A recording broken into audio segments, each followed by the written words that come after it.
35 అడుగుతారు, వాళ్ళు 10కి 15 అడుగుతారు. అన్ని వీళ్ళు తగ్గించుకోవాలిగా.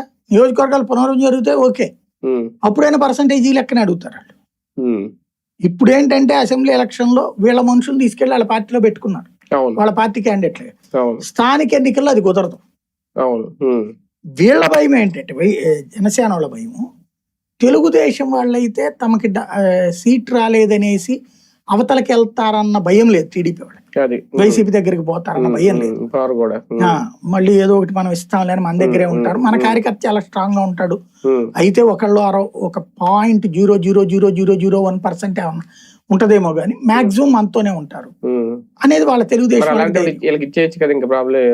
ఏది సీట్లు వదులుకోదు కదా, అధిష్టానం వదులుకోదు, అది కార్యకర్త కాదు, అధిష్టానమే వదులుకోదు, కేడర్ కోసం కాదు. అంటే కేడర్ సర్దుపోద్ది అని అనుకున్నప్పుడు జనసేన కేటాయించడానికి ఏంటి ఎవరు అంటున్నా నేను అనేది, తమ నాయకుడు స్ట్రాంగ్ అనినే కదా కేడర్ ఉండేది.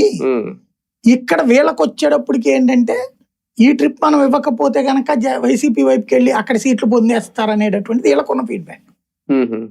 క్రిందసారి ఏం చేశారు, ఎమ్మెల్యేలు బలమైన క్యాండిడేట్లను కాకుండా తమ అనుయాయులను పెట్టుకున్నారు చాలా చోట్ల. వైసీపీ తమ మాట వినేవాడు, ఖర్చు పెట్టేవాడిని తెచ్చిపెట్టుకున్నారు.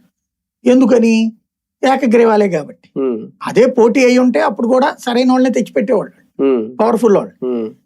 ఏకగ్రీవాలైనా చేసేయమన్నాడు కాబట్టి, జగన్మోహన్ రెడ్డి ఎక్కువ సాధించుకురమ్మన్నాడు కాబట్టి తమ అనుయాయులను పెట్టుకున్నారు. వాళ్ళు చివరికి పార్టీలో లేరు, చాలా మంది వెళ్ళిపోయారు. ఈ ట్రిప్